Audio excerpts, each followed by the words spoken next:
Spark something uncommon this holiday with just the right gift from Uncommon Goods. The busy holiday season is here, and Uncommon Goods makes it less stressful with incredible hand-picked gifts for everyone on your list, all in one spot. Gifts to spark joy, wonder, delight, and that's exactly what I wanted feeling. Hey, y'all, I ordered a super cool piece. It's a candle with a sculpture of LSU's Tiger Stadium on top of it. And each officially licensed laser cut wooden replica features up to 4 layers of detail, creating a bird's eye view of a specific football field, seating section, and more. And every label includes your stadium's name, the team's logo, and school location. And it has a coconut, soy, vegan wax infused with sandalwood smell that creates tailgates and touchdown scent profile, reminiscent of game day. It's invigorating like fresh cut grass and nostalgic like smoke from a pre-game grill. And calming like the crisp autumn air of a new semester on campus. Y'all, I love it. I have it at the base of my TV, and I'm ready to watch the Tigers play on Saturday night, right? Uncommon Goods. Look, when you shop at Uncommon Goods, you're supporting artists and small independent businesses. And many of their handcrafted products are made in small batches. So shop now before they sell out this holiday season. Uncommon Goods looks for products that are high quality, unique, and often handmade or made in the U.S. They have the most meaningful, out-of-the-ordinary gifts anywhere. They even have gifts you can personalize. From holiday hosts and hostess gift to the coolest finds for kids, to hits for everyone from the book lovers to diehard sports fans. Uncommon Goods has something for everyone, not the same old selections you can just find anywhere. And with every purchase you make at Uncommon Goods, they give $1 to a nonprofit partner of your choice. They've donated more than $3 million to date. So to get 15% off your next gift, go to uncommongoods.com/RLRC. That's uncommongoods.com/RLRC for 15% off. Don't miss out on this limited time offer. Uncommon Goods, we're all out of the ordinary. Hey ladies, are you feeling overwhelmed by hormonal changes? Well, you're definitely not alone. There are more than 1,000 hormone disruptors living in our environment right now. It's in your food, your water, the air you breathe, the clothes you wear, your skincare products. They all mess with your hormones. Then there's the natural hormone changes your body goes through, premenopause, menopause. And while it's a natural process, it doesn't mean you have to suffer through it. The good news is you don't have to suffer through it anymore, because now you have Hormone Harmony, a formula made only with herbal ingredients that are shown to reduce hormonal symptoms in women of all ages. Hormone Harmony is not just a hormone supporting supplement. It's become a phenomenon. Women can't stop talking about it on social media. A bottle of Hormone Harmony is sold every 24 seconds. And the biggest benefit? Well, my wife says it makes her feel like her own self again. And that's what women mention over and over in the reviews. And there are over 30,000 reviews for Hormone Harmony. And for a limited time, you can get 15% off your entire first order at happymammoth.com. Just use code RLRC at checkout. That's happymammoth.com and use code RLRC for 15% off today. That's happymammoth.com and use code RLRC.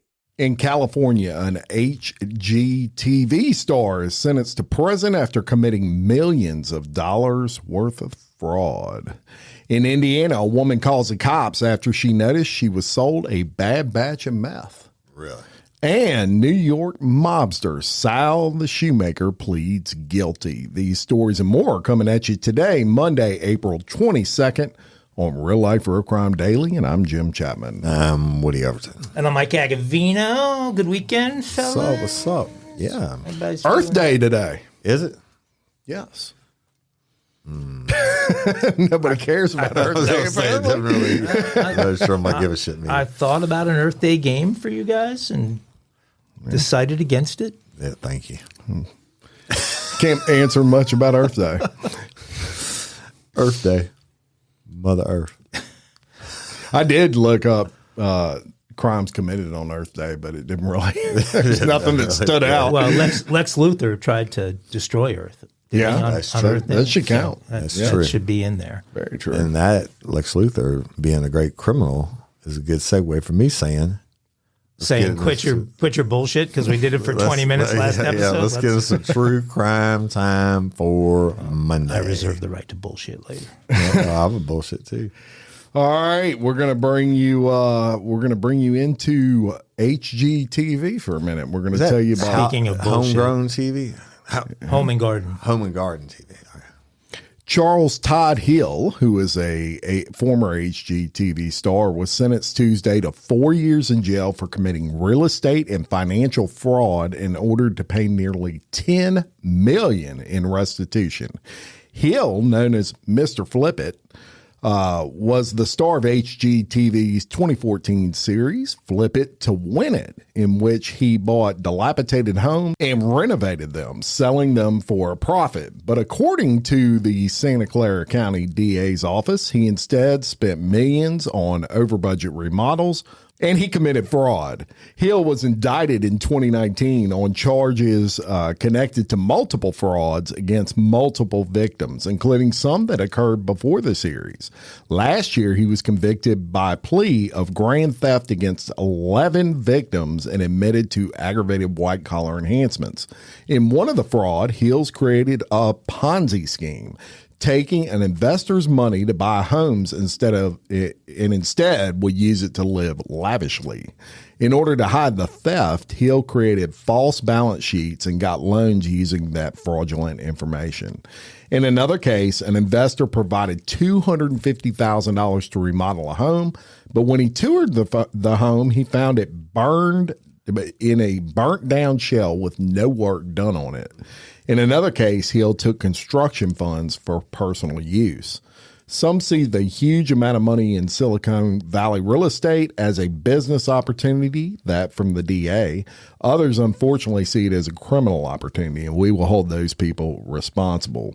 He was sentenced to 4 years in prison, 10 years of probation, and was ordered to pay over $9 million in restitution to the victims. And they'll never see a penny of it. Right? Yeah, because I don't know how he has $9 million to pay. I mean, $9 million in restitution? Yeah, I don't. Wow. I don't get it. The whole TV thing. You know. Yeah, I mean, well, this is a common. You can't run a fucking background on this dude. I mean, yeah, well, he was definitely taking. You know, anytime you're taking jobs and then not doing the work and just stealing the money, that's about as low as you can get. absolutely. Well, and he was doing it in one of the, if not the most expensive real estate market in the country. I mean, Silicon Valley, any of those towns there are just ridiculous. I mean, through the roof. So Yeah. he was dealing with people with deep pockets. Yeah, so that $9 million might only be like 5 houses, really, technically, but. Well, he's got the book thrown at him for sure. No, he's in. He can flip it his cell. Yeah. Well, he had a bad scam. He should have met a guy by the name of Patrice Runner. He swindled more than $175 million from vulnerable victims. He did it by claiming he was a psychic. Really? Yep. So he's a con man who operated an international mail fraud scheme in which he pretended to be a psychic and promised wealth and happiness to those who would just simply send him some cash. Right. Runner was accused of swindling more than $175 million from 1.3 million elderly and vulnerable Americans in a 2-decade mail scam. He is both a Canadian and French citizen. He's convicted of conspiracy to commit mail and wire fraud, conspiracy to commit money laundering, and multiple counts of mail fraud and wire fraud. Runner, who authorities had been pursuing since all the way back in 2014, was handed a decade-long sentence by a New York judge on last Monday. The U.S. Postal Inspection Service, which investigated the case, said after his sentencing that Runner's, quote, extravagant lifestyle born on the backs of millions of older and vulnerable Americans has come to an end. 4 other co-conspirators had previously pleaded guilty to conspiracy to commit mail fraud in connection with his massive fraud scheme. The scheme, which began in 1994 and ran all the way through to November of 2014, 20 years, preyed on the elderly and those in desperate positions who were trying to get back on their feet financially. Using the name and image of Maria Duval, along with that of another French psychic named Patrick Warren, Runner and his co-conspirators would send letters promising recipients that their psychic guidance could help turn their lives around. The fraudsters obtained the names of the vulnerable and elderly by renting and trading mailing lists with other mail fraud scammers. Well, what a wonderful online service to be able to access all of these fraudsters. When a victim would reply to one letter, Runner and his co-conspirators would bombard them with dozens of additional letters, with some victims receiving as many as 100 separate letters. Victims were directed to send payments, often ranging from $5 to $50, to purchase various purported unique and supernatural objects, which were in fact cheap, mass-produced trinkets. They were also urged to submit payment to receive, quote, personalized astrological services and studies, which were never actually returned. Prosecutors say that neither Duval nor Warren had any role in sending the letters. They did not receive the responses from the victims and did not send the additional letters after victims had paid money. The letters sent in response were addressed to a New York address, where a New York-based company, and the vast majority of responses from the victims went in the trash. Runner used a series of shell companies registered in Canada and Hong Kong to conceal his involvement in the scheme. While he was living abroad in multiple foreign countries, he lived in Switzerland, France, the Netherlands, Costa Rica, Spain. Infogest Direct Marketing was the name of the company that officially profited from all of these letters. They were printed in Canada and driven to Albany, New York, using a truck before they were mailed out in large batches, up to 50,000 of them at a time.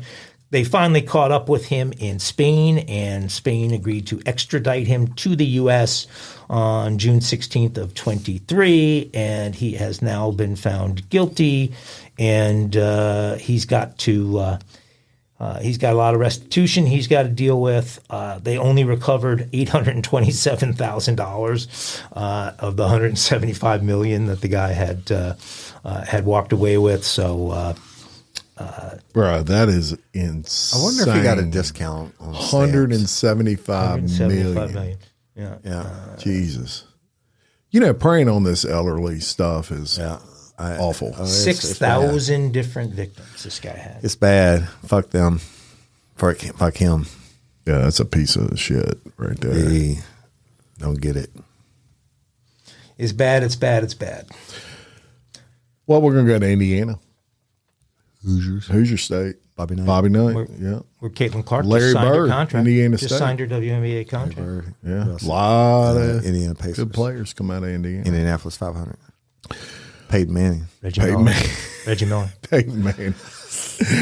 Well, we're going to go to an Indiana woman who is facing a narcotics charge after she called 911 to report purchasing an inferior batch of methamphetamine that she wanted to file charges against the drug dealer. There you go. I mean, you know, you got to have good shit. Got to keep those guys honest. Right. Sarah Harris, 34, twice dialed the police's emergency number to declare that her meth was not what it was supposed to be. The drug, she later explained to police, left her feeling as if she was having a heart attack. Harris explained that she had snorted a line of meth and felt something different when it touched her skin and nostrils. Harris noted that she and a friend had smoked a bowl of what she called normal meth before eventually obtaining the meth that led her to call 911.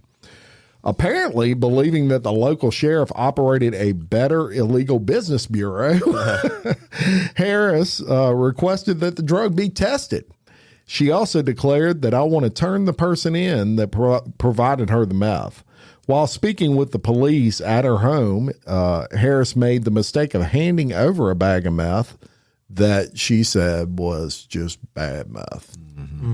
As a result of providing the narcotics evidence, criminal information charging her with meth possession was filed, and she was arrested.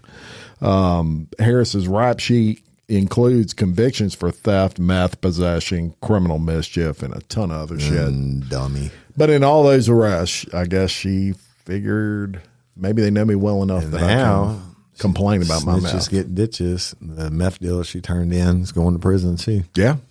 That's right. See you inside. See you inside, meth man. Can you believe Selling bad that batches. really should be a dumb criminal? She gets an honorary banjo Yes, for that. yes, definitely, Ding, ding. ridiculousness.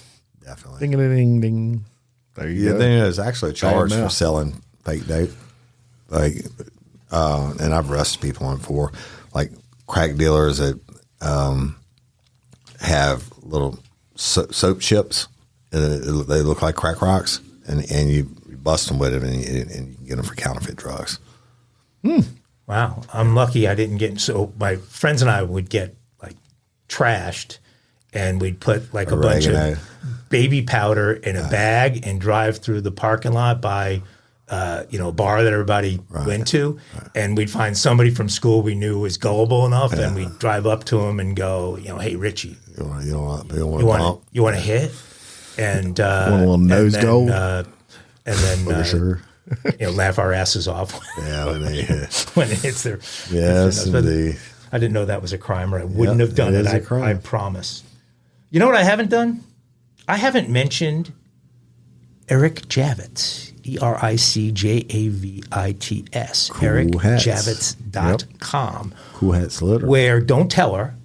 Well, she's coming. She's probably listening. But Miss Jerry, close your ears. I was able to get a Tessio Champ visor, which is like, go check this thing out, a Tessio Champ visor that originally goes for almost $350 for $220, which is expensive for a hat, I understand, but you haven't seen the ugly piece of crap she's been wearing for 20 years. And this is a big holiday. I mean, Mother's Day. Right. You You gonna sport Reach- it? You gonna reach sport it to deep, the beach so- or just by the pool? so jump on board and get your lady a hat. Eric Javits. Go to the website, pick out a hat, and Use code and RLRC. tell your significant other 20% off. which one you want. Let's go to New York. New York City. Get a rope. I'm upset about this story. I'll tell you why after I tell you about the story. Salvatore Rubino, age 61, also known as Sal the Shoemaker. The shoemaker. He was allegedly doing more than just fixing heels and worn-out soles in his Long Island cobbler shop. On Tuesday, he pleaded guilty to his involvement with a New York mafia gambling ring that saw his shoe repair shop used as a front for illegal activities that were going on in the back of the shop. All right. Rubino is an associate of the Genovese crime family, which ran illegal gambling businesses associated with the crime family. He admitted in court on Tuesday to running card games and operating illegal gambling machines inside his former shoe repair business. Okay, I mean, aren't people gambling on cards and betting in like every state in the freaking country at this point? Yeah. Is New Yeah, York but like there's the no last, taxes. Is New York like the You don't last? get no taxes. Okay, And but hang on. Government Give don't them get a loan paid. Hang shark. on a minute. Prosecutors say the ring operated out of the innocuous front-end businesses that also included a gelato shop, a soccer club, and a social club. 4 co-defendants and associates of the Genovese family pleaded guilty earlier this month to various felony charges stemming from their long-running operation of several lucrative gambling operations.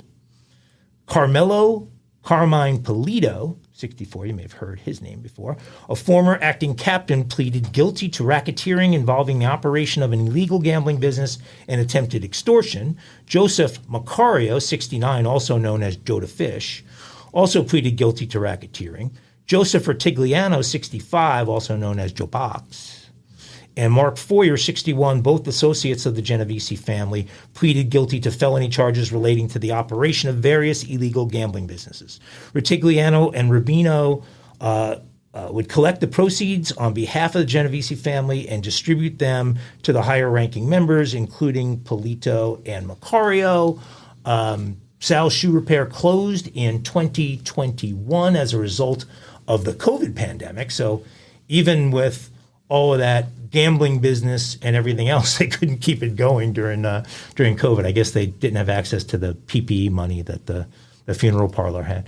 Another of the fronts of the illegal gambling operation was run out of a restaurant in Lynbrook on Long Island called the Grand Cafe. Together with the Grand Cafe, the Genovese family, working through Polito, Macario, Retigliano, Rubino, the gangsters used a web of other seemingly legitimate shops to front for gambling dens. The group operated illegal gambling parlors at establishments called Sal's Shoe Repair in Merrick and the Centro Calico Italian Club in West Babylon. They didn't have that when I was born in Babylon. The businesses secretly operated illegal joker poker type gambling machines as well as poker games, which each of the dens bringing in more than $2,000 in illicit proceeds a day. So do the math on that. That's like $750,000 a year. Yeah. They busted all of these guys over $750,000 a year, stuff that everybody's doing anyway. And you're right, it's because they weren't paying any taxes. They weren't paying taxes. exactly and they right. probably had, the VIG on loan shark and, you down? Spot you $1,000. Well, in one disturbing incident, 10 prosecutors say the Polito called a delinquent debtor and threatened to, quote, break his face. Afterwards, the indictment states how that Polito instructed another individual to relay a new message to the debtor. Quote, tell him I'm going to put him under a fucking bridge. That's direct. Yeah. And the message gets through there. So with their guilty pleas, these 5 members and other associates of the Genovese family have admitted they committed crimes to benefit a criminal enterprise notorious for inflicting harm on our communities for generations, said the U.S. Attorney General. Yay. Sorry, Sal the shoemaker trying to make a living fixing some shoes, couple of machines in the back, harmless sports bet here or there, take my people down. You know how you can tell real Italians by their last names? They all end with a vowel. Did you know that? All Italians' last names end in a vowel. Did I know that? Is that true? Yeah, That's actually true. well, it's almost true. So at one point I challenged a friend of mine at the club my father belonged to find, because the names were on everyone's locker, to find a locker that did not end in a vowel. And he couldn't do it. They also have black golf carts with bulletproof glass at this place. Really? Yeah, because the Long Island Expressway, the service road, went right by it. Yeah. And so you could go slow on that road, and on any given day, any number of people could have been a target. Not Sal Agavino, but some other people. Well, we're going to go back to Louisiana. Allegedly. Yeah, that's right. We're going to go back to Louisiana, and I'm going to tell you about one of the premier schools in the state of Louisiana. Matter of fact, the richest of the rich go to this school. And the name of the school is the Silliman Institute. It's a small private school in East Feliciana Parish. And they had a little problem. Is that Woody's school? That is my alma mater. It may be his alma mater, actually. Hey, y'all. Changing my wardrobe from summer to fall, it's never easy. Luckily, Quince offers timeless and high-quality items I adore, ensuring my wardrobe stays fresh and I don't blow my budget. And there's nothing easier than going to Quince and choosing these high-quality items, like cashmere sweaters from $50, pants for every occasion, washable silk tops, and so much more. The best part? All Quince items are priced 50 to 80% less than similar brands. By partnering directly with top factories, Quince cuts out the cost of the middleman and passes the savings on to us. And Quince only works with factories that use safe, ethical, and responsible manufacturing practices and premium fabrics and finishes, and I love that. I got the stainless steel Link Apple Watch band for $59.90. It's heavy duty, it's awesome, and it's like $100 less than I could find anywhere else. And I also got a 100% organic cotton fisherman quarter zip up sweater. The color is alabaster. Man, I can't wait to wear that this fall. And Cindy got the Mongolian cashmere boat neck sweater in heather gray. And I'm telling you, these are classic pieces at a fraction of the price. Make switching seasons a breeze with Quince's high-quality closet essentials. Go to quince.com/RLRC for free shipping on your order and 365-day returns. That's QUINCE.com/RLRC to get free shipping and 365-day returns. Quince.com/RLRC. You'll thank me later. Hey, y'all, let me tell you about Gobble. All Gobble meal kits are pre-prepped. That means less work for you and less waste in your kitchen. Their meal kits include everything you need so you can save time at the store or just skip that trip entirely. I got the box in and I had 3 different meals. I had a Kung Pao chicken, crispy fish tacos, and a beef bourguignon, however you say it. But let me tell you about the classic beef bourguignon. Look, it came with beef pot roast and a beef broth concentrate, red wine demi-glaze, cremini mushrooms, cipollone onions, mashed potatoes, baby carrots, and rosemary thyme butter. It was so easy to make. Literally like 15 minutes it took Cindy. And let me tell you something, and all the dishes were fire, but this thing was like a taste explosion in my mouth. It's just unreal. We've got to spend more time together and more time doing the things we love because everything came in this one single box right to my door. So see what a difference Gaba will make for your household. Right now, they're offering my listeners a fantastic limited time deal. You get $120 off across 4 boxes plus free shipping and free cookies. And let me tell you, those cookies, I ate one that was sin baked and it was delicious. Go to gobble.com/reallife. That's GOBBLE.com/real-life for $120 off your first 4 boxes. This offer is not available on the home site, so don't miss out. This is genius. It's taste explosions in your mouth like you never had.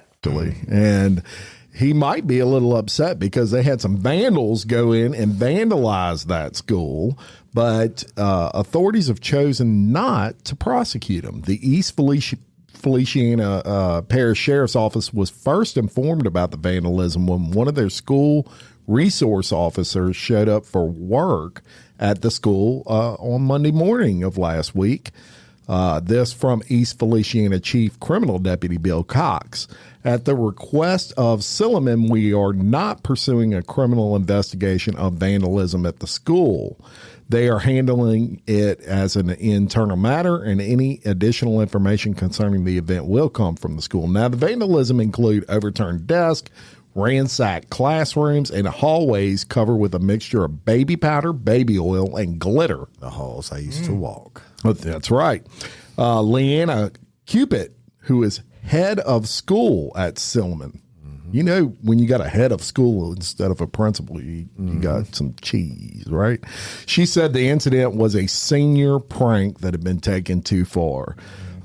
She said Tuesday it's unclear if the vandals were only students from Silliman or if students from other schools took part. Parents were notified just before 7 a.m.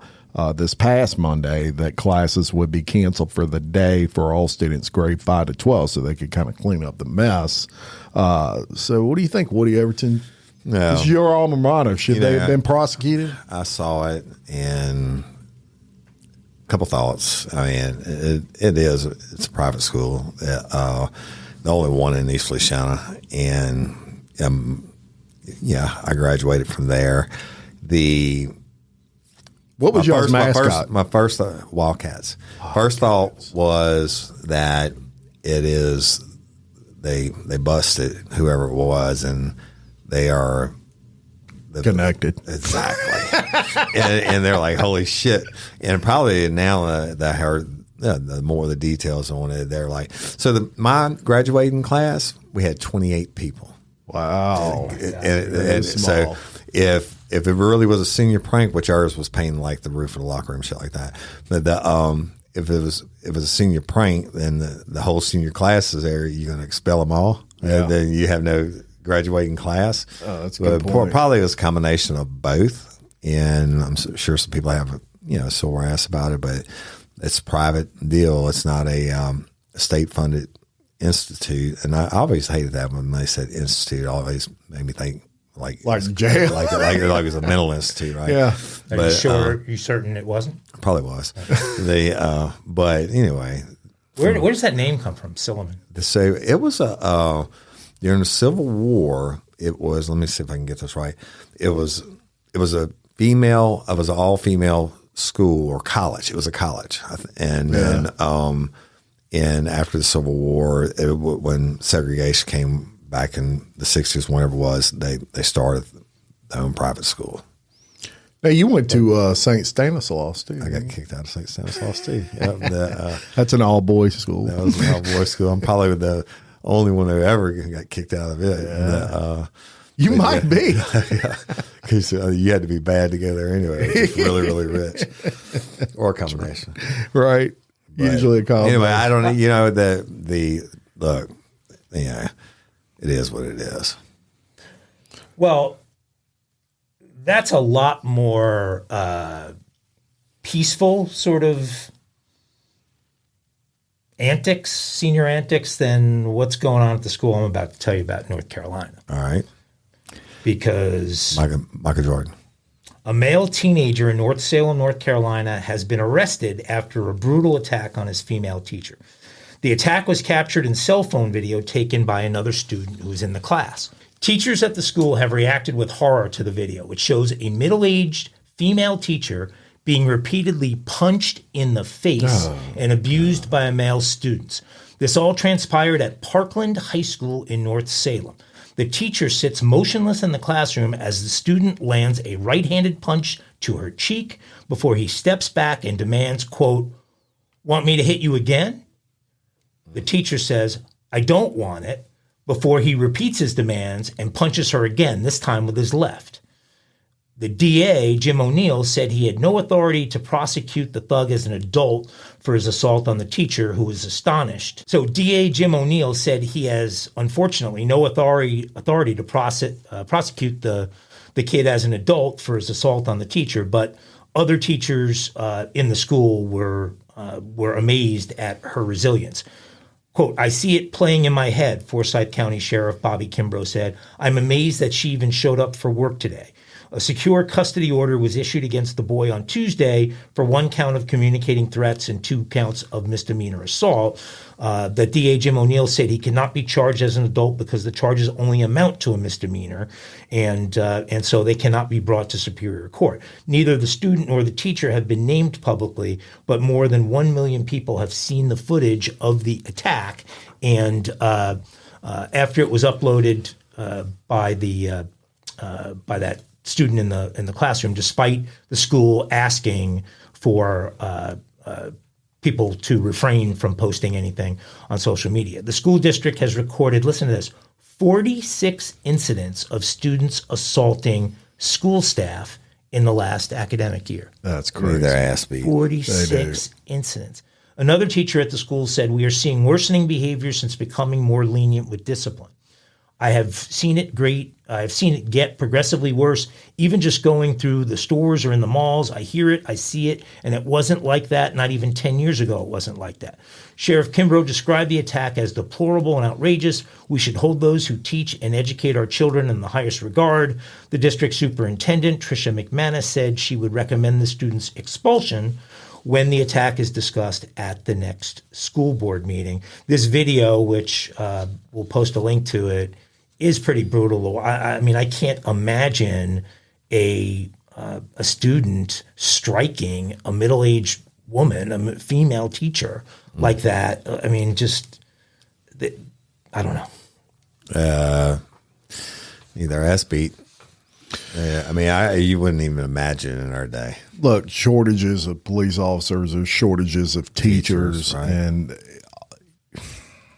I mean, these are probably 2 of the most important jobs you could have. I agree. In a society. Yep. And the teacher mentioned something about since we've become more lenient, without being specific about what changed and who changed it and when they changed it, but since we've become more lenient. So I guess they're letting these kids get away with more expression. But you also said recommend expulsion. It should be an automatic expulsion. There's no doubt about it. You ever put your hand on a teacher? Yeah. I mean, back in my day, and we were talking about this last weekend, I had my own paddle, right? And I didn't have to go to the principal's office to get it. It went from me from classroom to classroom. And when I acted out, I had to get it, reach over and grab my ankles in front of all my friends, and the teacher paddled me. And my dad was cool with it. He was like, Beat his ass. They gave they had my aunt make the paddle, right? But it had holes in the middle of it and shit. Yeah. But I deserved every lick I got. But I never thought about turning around and hitting a teacher. Well, and you can't hide amongst 28. I mean, if there's 28 in your class, No, yeah. And no, can't but hide. that's split into 2 classrooms. So there's like, what, 13 and a half or 4, whatever it was. I had 14, 14. 960 kids in my graduating Yeah, class. I bet you at Silliman there's not, well, they didn't used to be 300 in K through 12. Yeah. Crazy. Wow. One extreme to the other. But you can hide amongst 960 kids. Yeah. Well, I couldn't at St. Stanislaus. No, I know that story. In your next life, you'll go to West Islip High School and be notorious. Right. St. Stanislaus.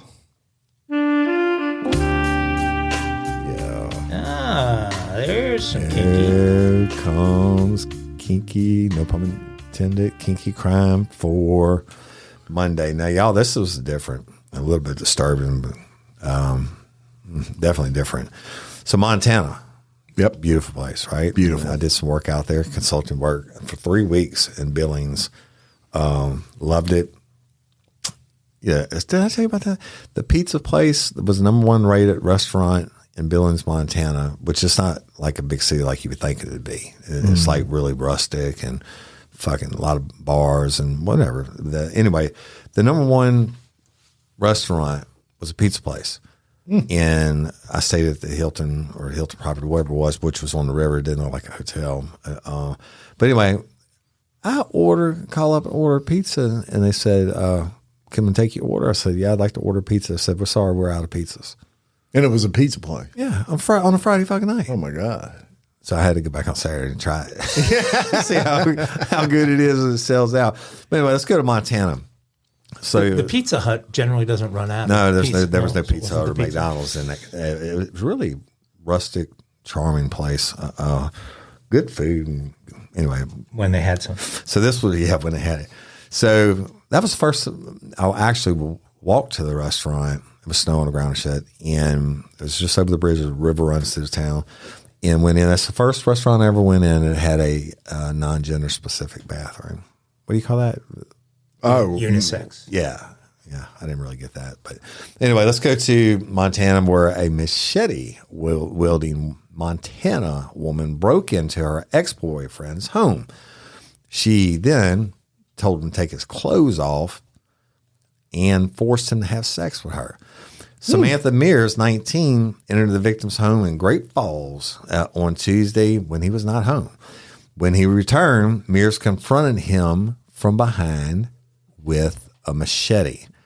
Mears then told the man to get on the bed and take off your clothes. hey. The victim, right? What's wrong with that? Listen to this shit. The victim told police that he complied with Mears for fear of his safety, adding that he did not feel he could leave the room at the time without being hurt by Mears. Bitch got a machete, right? I get it. So investigators say that Mears, this is a female, y'all, removed her pants. She climbed on top of the victim and engaged in intercourse. Hey. Right?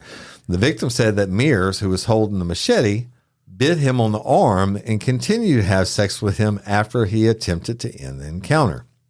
The victim told the police that he had become aroused by seeing her naked. And then the man added that after ejaculating, he attempted to push Mears off him. Wait Wait, after he ejaculates, he attempts to push her off of him, but she bit his ass on the arm and continued to have sex with him until he was no longer erect, and it slipped out.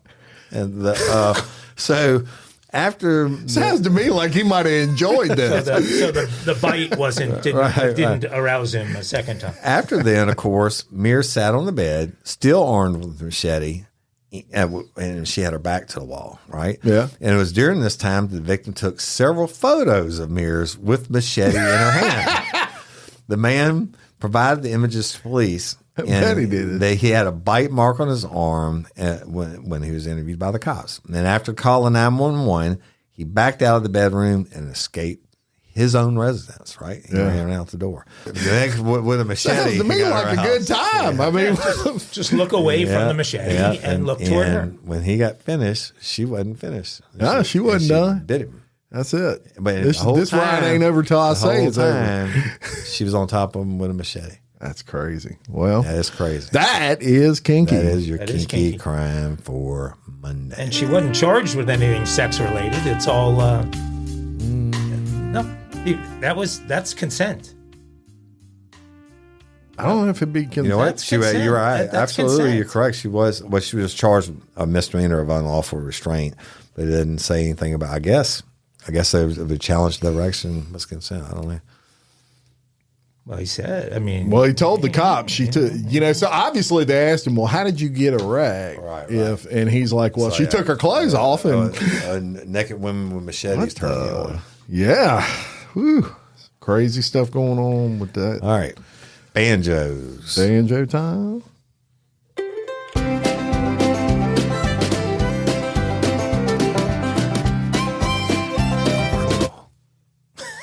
it's an abrupt end. Usually we segue out of the plug was pulled on the band.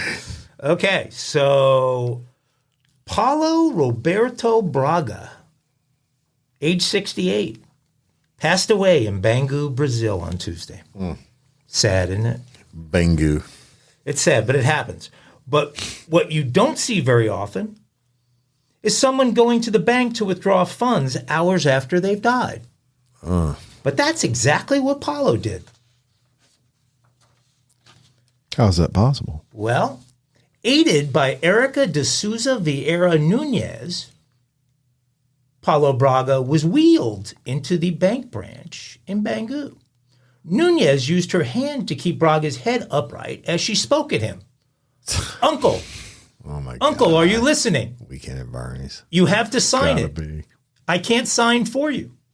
Footage shows Nunez telling the dead man to grip hold of his pen hard as she placed it between his fingers and encouraged him to sign a piece of paper.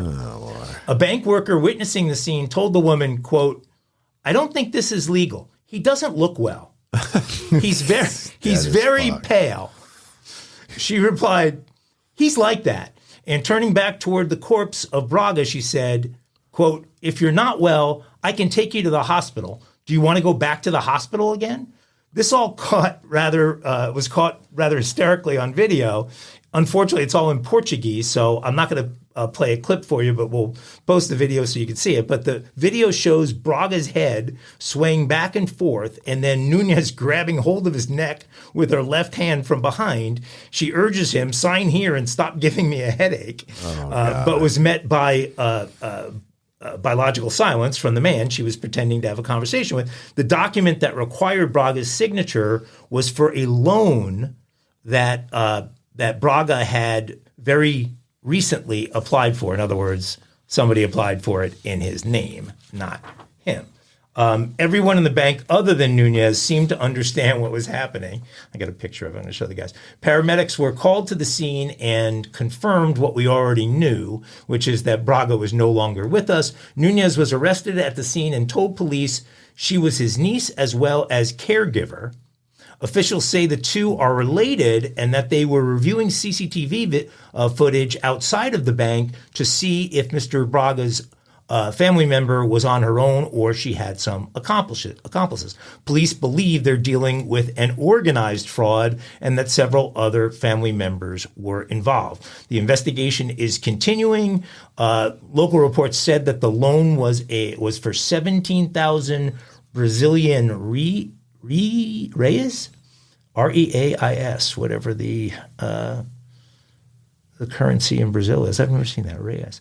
The equivalent of around $4,000. So for $4,000, she was propping dead uncle, filling out fake loan forms, and taking him into the bank. You are a Portuguese-speaking Another dummy. Another genius. Brazilian Weekend at banjos Bernie's. for you, Uncle, Special. sign here. Nunez. Fear my key.